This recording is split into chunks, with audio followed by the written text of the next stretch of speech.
Hi and welcome to StockInvest.us podcast for week 2. And what an exciting week we have ahead of us. On Wednesday there will be new inflation numbers with the consumer price index for December coming in.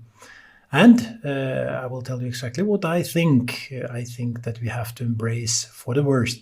More about that will follow in the market section. And I'm happy to report that finally I was back on track with my stock analysis. At least for Apple. Last week I predicted Apple to end the week at $173, ending at 172.17. And finally we were back where we should be, knowing a little bit about how the stock will move during the week. But what about the trading tips? How did they do? Well, Zomedica made an amazing 14.6% gain last week in last week's trade, starting Monday and ending very early. Naked Brand did not do that well, but what about the other two, Exigam and Beyond? Well, we will get back to that as usual. And there is more. I will let you know how the signals are across the world, what are the things to look out for in this week, and of course a few trading tips at the end of the podcast. But as usual, we have to run through the disclaimer. And shortly after the disclaimer, we will start straight on the markets. Welcome to StockInvest.us podcast. We remind you that trading involves a high risk of losing money, and that you should speak with a financial advisor before buying or selling any securities. You should not base your investment decision upon StockInvest.us. By using the information provided, you agree and are held liable for your own investment decisions.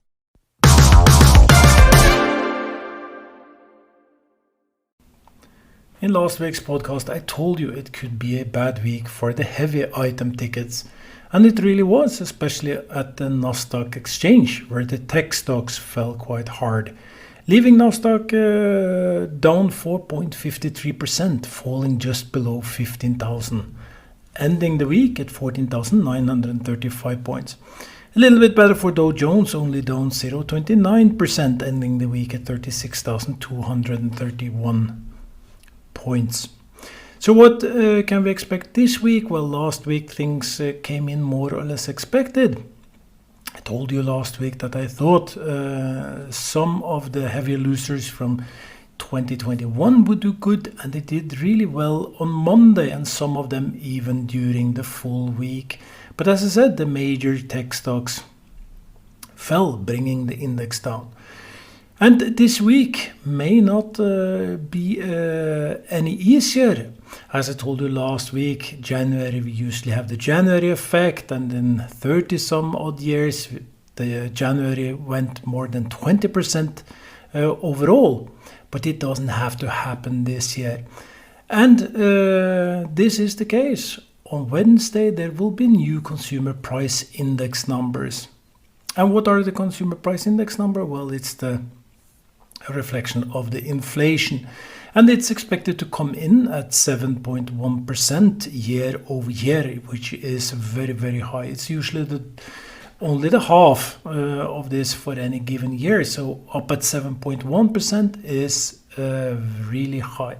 But we also know that the consensus been wrong month after month. Experts been totally wrong. The prices have come in higher than expected. And I think that might just be the case on Wednesday as well. You expect for December to be only 0.4% price growth, which is the half of November where it was 0.8. So the expectation is that December will get a little bit better, still higher, that we are on, I think it will be somewhere around the 17th or 18th month in a row where the prices increases. So the expectations is there, and the expectation is that the total inflation year by year will end, as I say, around 7.1%. But knowing that the experts been wrong month after month after month, and especially the Biden government, which said that it was just transitory. Well, it's not transitory, it's here to stay. And I think the numbers will be higher than 7.1%, hopefully less. We will see. Wednesday is the day that you need to pay attention to. And what does this mean? Well, if to compare, we have to go back to 1982, where the prices rose 8.4% 12 months over all. So it's really, really high at 7.1%, and it's still just increase, and it accumulates. So we are really heading to the place where usually the way to fight inflation is to increase the interest rates much faster than previous. And that happened last month over last probably some 60-70 podcast. I've been telling you, keep an eye on the 10-year treasury yield, because when it starts rise, you have to pay attention. That will be one of the key triggers for a bad market. And last week, the 10-year treasury yield jumped, of course, of the hawkish Fed statements. It jumped up 0.26 up to 177, so up 15% last week. But I think it will just continue. These are the expectations for the 10-year interest rates, how we see market 10 years ahead. I think it will just continue upwards. You can keep an eye on it, because it will affect the market and tell you a little bit where will money probably flow, because we know if interest rates go up, money will flow out of the market and into more secure items. One of these is gold, but gold didn't move very much last week, actually down $26 to 1,794, so more or less uneven. And oil, as we also follow every week, ending around $78, $79, so it's keeping up high, just under the 8-ish. What else is it this week? Well, we have, as I said, the consumer price index numbers on Wednesday. I think this is one of the scenarios where, while waiting, market can be slow, that no one really dare to put in some actions before we have the Wednesday numbers. So that means that we can see a slow Monday, Tuesday, until there are some leaks about the numbers. On Wednesday, maybe then market can start to pick up. We will see. On Thursday, there will be producer price index numbers. These are also quite interesting, because they will tell you something about the level of increase of prices for production. Sometimes the producers, of course, to sell their goods, they keep good discounts, so it doesn't really reflect the cost of the production. So keep an eye also on Thursday's numbers, the price index numbers. And by the end of the week, there will be a lot of bank earning numbers coming in from the major banks. I don't see any really big thing into that. Banks usually do very well. They know how to make money. They always have. And I believe that the earnings will be somewhat good across all the items. They might release some concerns for the future, which you can pay attention to, but I don't expect any real effort. So from a technical point of view, for a fundamental point of view, we have especially Wednesday, Thursday is very interesting numbers. I think, as I said, that the first part of the week can be held back by expectations for Wednesday especially. And there is more, of course, to watch for. And as I told you, at StockInvest, we analyze more than 34,000 tickers, so you can have a look at the signals. How are the signals moving? And I keep you updated on this more or less every week. And now, if you look across all tickers, we can see that 23% is giving buy signals all across the world. If we go to Nasdaq, Nasdaq was 23% last week. This week is not as good, as there is only 17% buy signals right now. And how do we read these numbers? Well, if you remember back in week 49, when it was only 9% buy signals, I told you this is usually a very good buying opportunity. At the same time, when it's very low, you can get into these situations where market can fall even faster, and usually indicates a volatile market. Nasdaq being 17, down from last week, it's really not very low, but we are getting to the place where we will see more volatility. So the numbers again tells us that we can expect more of up and down. And as I told you, I like that kind of market because it's a trader's dream, where you buy on the red days and you sell on the green days. And as we will get into the trading tips a little bit later, that was exactly what I did, utilizing a green day and using the red days for buying and green days for selling, of course. The other markets across the world, well, they hold somewhat the same kind of signals. We see some go down, some go up. In general, the market is awaiting a proper direction. And you can see that across all charts, they either move sideways or starting to fall slightly. If, and you should do this, is check out the chart. This gives you a very good idea because your brain is an amazing tool.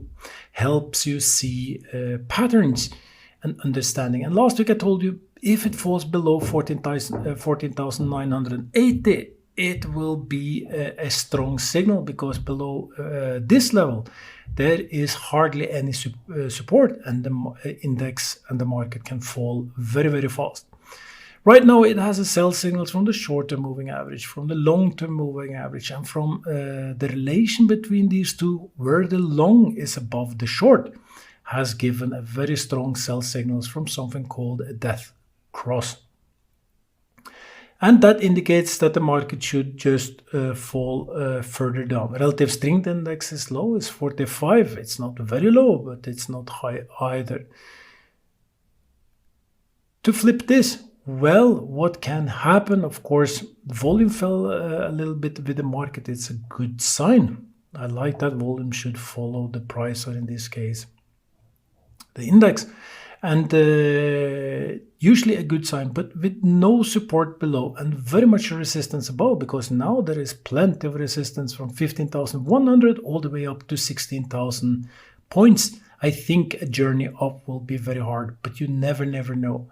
That horizontal movement moving between 15 and 16,000 points might be broken. We are very dependent that the market will go up in the first part of the week to remain within that sideways trend. Right now, the slightly rising trend is broken down, indicating that we will have a trend shift where we will see market move either more sideways or even fall.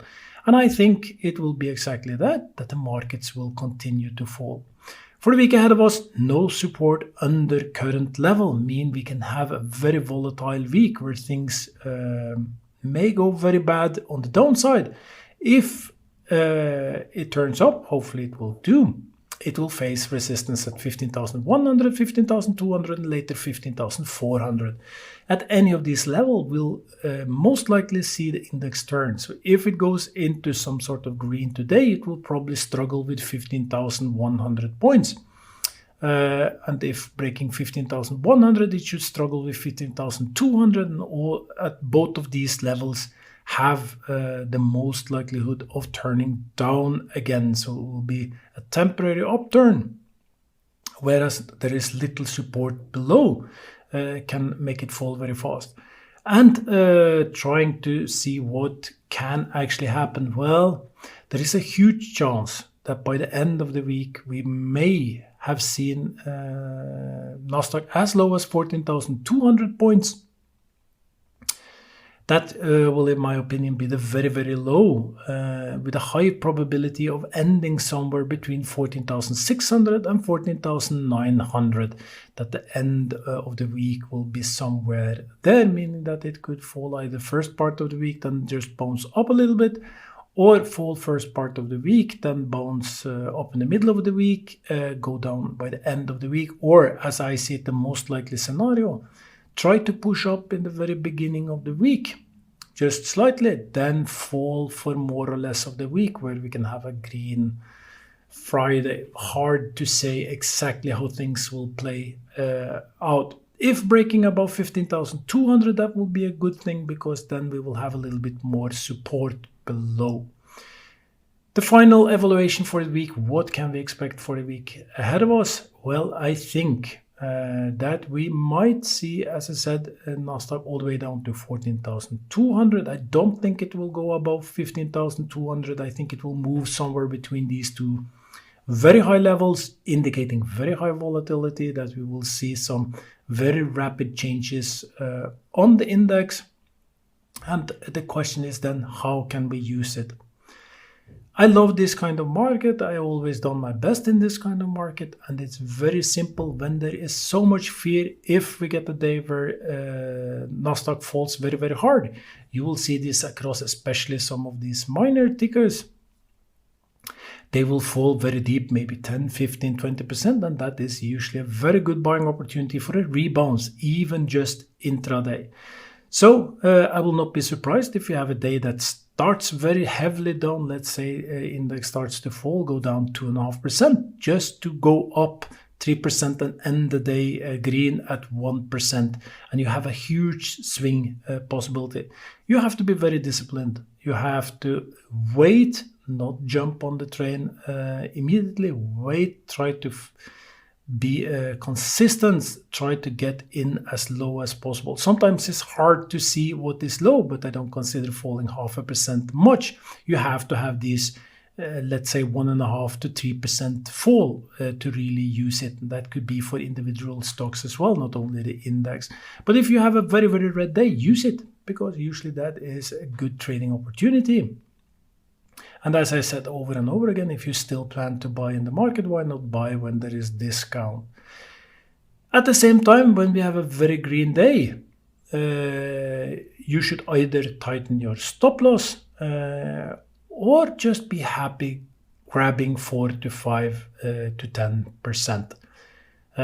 It is a typical trading slash swing market, and it's in and out that counts. In, out, try not to stay in too long, because usually we'll just see a very nice gain go all over. And that happened on Monday, where market went very high, and some of these penny stocks, as I thought, went very, very high. We will see as we get into the trading tips how I did Zomedica. I think there will be plenty of opportunities during the week. As I said, just be consistent, have some discipline. Don't be greedy, because greed is one of the things that usually ruins half of your very good trades, I would say, at least. You just want more, just to see things fall very fast and you are back to start square one. So use good red days, be disciplined. This is the kind of market where cash is king. And for those following me for a very long time know that I just reduced my portion in the stock market every single week over last year. So I have a very low exposure, because, as I said, I think we are heading for a market where cash is king. And that will be the analysis of this market for this week. I expect it to be volatile. I don't think it will be very huge on the upside. Hopefully I'm wrong. I think that the top will be 15,200 points, while I think that the very low can be 14,200, ending somewhere. As I said, let's just have a good guess. Let's say that the market by Friday will end somewhere around 14,700. And that will bring us to the trading tips for this week.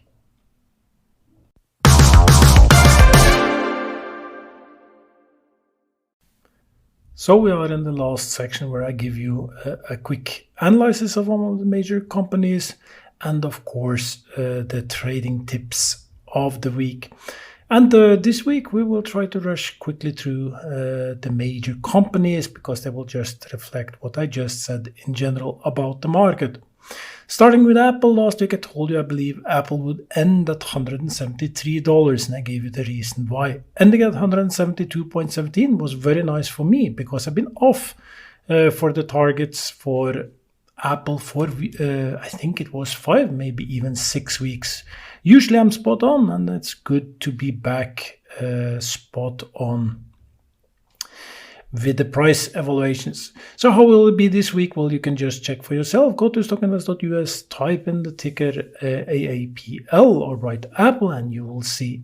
Apple fell as expected from $182, fell down to $172, bounced a little bit up, ending as I just said at just above $172. It is within the bottom of a very nice rising trend. The relative strength index is moving up. The problem is that it now has resistance at $175. The question is, will it now continue within the trend, which is the most common thing? If it falls below 170, it will signal a trend break. So it will be a very crucial week for Apple this week, I would say. Trying to give a fair analysis, we can tell that there is nothing special in the volume. It was not extremely high last week. It was not extremely low either. So you cannot just conclude that the price was following the volume or opposite. Makes it a little bit harder. Buy signals from the long-term moving average, while there is a sell signal from the short-term moving average. As I just said, very much resistance at 175, then a little bit at 180, and if it goes above 182, it should just continue straight up to 200. On the downside, there is some support where it is right now, but if it breaks below 170, it should fall very fast to $165. Relative strength index was bouncing up at 47 some weeks ago. And then again bounced up from 44, is moving up, but it's still low. I'm very tempted to say that most likely the stock will continue within the trend, meaning that it will move slightly upwards all week, struggling a little bit with 175 before it moves straight up to 180. At the same time, I think there is a fair chance that we will see Apple turn around the middle of the trend. It will just be around 177, maybe as high as 180, then to continue downwards again. I think that might just be the most likely scenario. If it breaks down 171, it will give a sell signals from the long-term moving average, which will be more interesting. But for the week as such, I don't manage to see that huge fall coming. I think that the stock will move somewhere between $165, $182. Very hard to say exactly where it will end. A part of me said that it's a fair chance that the stock will end around $175, meaning that it will climb a little week over week. At the same time, I think there is a fair chance that it will go up to 175, maybe 177, 178, then fall down. Could be on a red day down to 165, push a little upwards, and I think I will stick to that scenario that by the end of the week, we will see Apple somewhere around $170.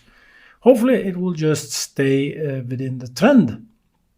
And this analysis can actually go both ways because there is no real clear picture. In a green market, this would be a super buying opportunity. But as market is, as we can see, the big tickets are, and I think that we can head into some issues. There is a fair chance that it will break down.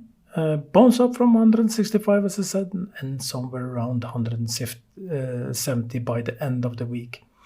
And that brings us straight to Microsoft.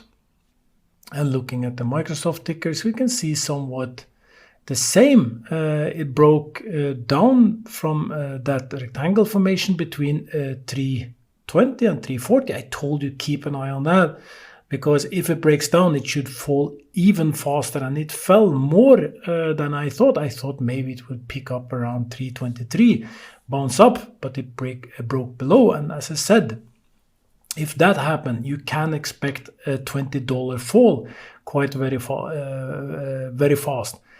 From 320, that means that we should see Microsoft down to 300. It ended the week at 314. And right now, it's such a huge resistance from 320 to 340 that I think Microsoft will really struggle to get back into that territory. It might break up from above 320, but 325, 330 should be very, very hard. Giving a strong sell signals from the relation between the short and the long-term moving average, that's the death cross. and breaking that rectangle formation down indicates to me that we should see Microsoft push downwards to 300, but I don't think it might happen necessarily this week. Could be 300 low, I think more likely 305, where it pushes up, because usually it does. It breaks down, then it tries to go up just to test if it managed to get back. I think that will be the most likely scenario, push up during maybe the first few days of the week, then to continue downwards, ending the week somewhere around $310. So up, facing resistance at 320, 325, being too hard, then continue downwards. So target for Microsoft for next week will be 310, and then we are back to that typical range, which I said already back in week 46, and all the way to last time I had 310 was week 51. That will be, we will see if it will be a buying opportunity. The last stock before we check quickly the crypto will be Tesla, and Tesla did exactly as I thought. It bounced up 1200. I think I said the exact number 1200, that it could hit a high at 1200, and it did. It went straight up to 1200, then fell down just as expected. Fell a little bit more than I expected, because I thought that it would end a little bit, but it following the classic pattern, which it should do, doing exactly what you can expect, sell signals from the short-term moving average, long-term moving average, and we are just heading back down. And again, we will go down to the 880 level. I think it might be even much lower than that. We will see. Right now, hitting that nice support at 1,050 to 1,000, and might just bounce up for a short rebounds, maybe up to 1,050, maybe 1,100 before falling down. I think most likely, I think it should struggle through very hard. Could be 1,050 and then just go down. And I will be surprised if we don't see Tesla around 950, 920 by the end of the week. So the target will be 950. Everything we see, everything we saw that bounced up to 1,200 was totally within expectation. Now it should go down again. And we will see where we can find a new opportunity to get in for a good trade in Tesla. Bitcoin, very, very off, but exactly what I said. If it falls below 45, there is no resistance, can fall very fast to 40,000, and it just did. Now it's hovering somewhere around $42,000 and struggles. Huge resistance between 45 and 50,000. Really no good support below. That's usually a scary place to be. Relative strength index is oversold, so right now there is a classic buying opportunity with the expectations of Bitcoin moving up back to 47,000. But there it will face resistance and should normally then just continue downwards. So the picture continues to weaken, and eventually you can get into this situation where things really start to escalate very fast, fall very, very deep. I've been very positive about Bitcoin. It might be that I might have to admit that I was wrong. I am in the assumption that it will pull up, but this last movement down from 47 to 42,000 is worrying, because 47 was that level where it should bounce up, head back to 55, then later to 60, and things was to be good. There is a slight chance that that the reaction from 47 to 40 was a sell-off. It doesn't seem like it to me in the volume. It will be very, very exciting to see. Now everything depends that it will break above 47, manage to push through that heavy level of resistance to 50,000. If it does, things will really light up. But right now there is a negative sentiment for Bitcoin. And as I said last week, with all that resistance above, nothing will go fast. Again, you never know. In the world of crypto, things may change overnight. We've seen this before, but right now it is struggling. And let's hope that these are the pickup levels despite everything tells me we should go down to even 40 before pushing upwards again. Right now in the middle of a falling trend, meaning more room to go down, or at least have a slow, very, very slow week. I will reduce the target and be very happy if we manage to see Bitcoin back up at $47,000 by the end of the week. But it's a situation where things are like flipping a coin. It may very well be that bottom we have been looking for so long. It might be no, but I would say the risk reward is maybe 70-30 for further fall, meaning that it's huge chance that we'll just continue to see Bitcoin slide down instead of going up. There is really no reason technically to say that it will be a strong week for Bitcoin. And eventually I will have to admit I was wrong. But we will see what will happen during the week. And that being the case for Bitcoin, there is no reason why Dogecoin should not have somewhat the same. And as I said, it's in a falling trend. I think that it's a super pickup level right now. I thought that at 20 fell down. It was all down at 15, now hovering around 16, oversold on the relative strength index, indicating, like with Bitcoin, that we should have a rebound. But how far will it go? Will it just be that very short one where Bitcoin goes up, let's say, to 47,000, Dogecoin go up to 18-19 cents, and then just continue downwards within the trend? Hard to say. Right now it is a struggle. My last buy in Dogecoin, for instance, was 20 cents when I thought it really would pick up. So far, going in the red with this Dogecoin trend. The previous was very successful, but this one is still in the red, and it might just be one I will have to sit for a long. But again, I don't play with money I don't stand to lose, or for sure need tomorrow. They can stay for as long as they will. But right now it's a hard situation in Bitcoin. It's a hard situation in Dogecoin. I think it will be a slow, but hopefully a week where things will start to pick up back to, let's say, 18 for Dogecoin and 46, 47 for the Bitcoin. So these were the analyses, and they reflect more or less the same thing. As I said, in the market, there is a huge chance that we will have a red week in the market. There is a huge chance that we will have a red week for the major stocks, and even for crypto might be just that hard week with that opportunity of a rebound, especially maybe the first part of the week. Pay attention to, as I said, Wednesday. These numbers can change really a lot about how things will move, because if inflation comes in lower or even at expectation, we can have that little boost in the market pushing it above. We just have to wait if US will print more money and push more money out into the market. That brings us to the very final part of this podcast, is the trading tips. And last week I told you I would buy Zomedica. I admitted I already bought Naked on the Friday, and these were my two trading tips.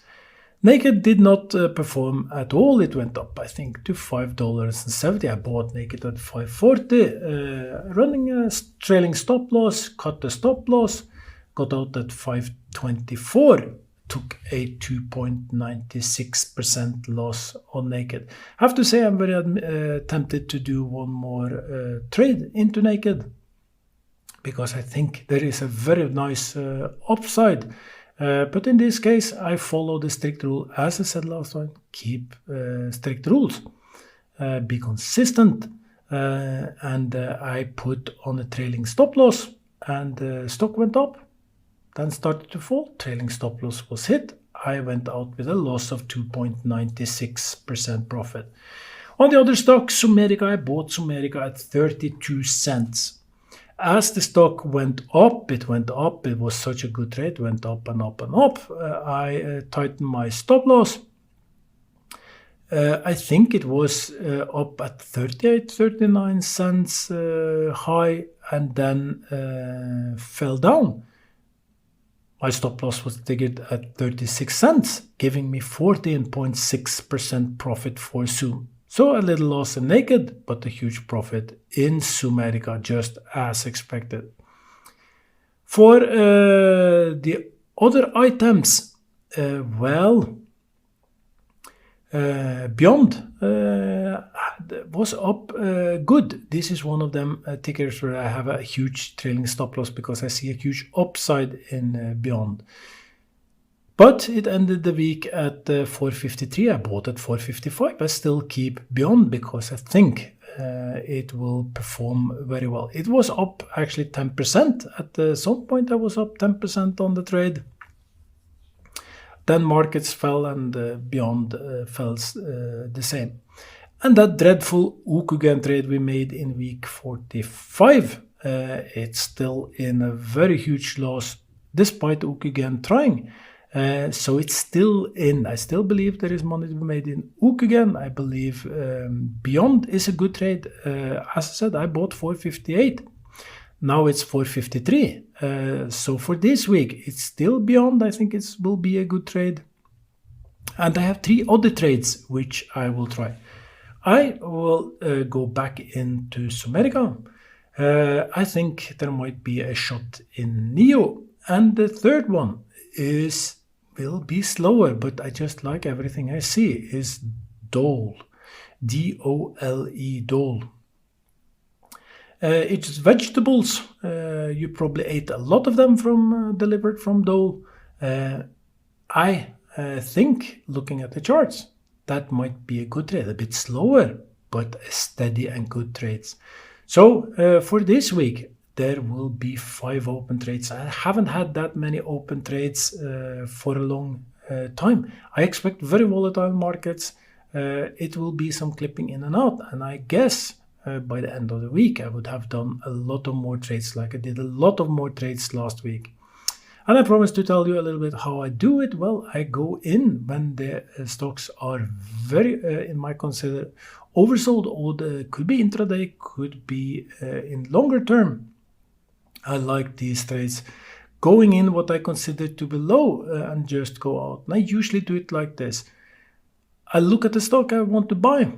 Think it's being hammered too much, and I look at the price. I try to find a position during the day. There are some daily typical movements during the day which I follow. Very often leads me to either an early buy or buy around 1.5 hours after trade exchange opens.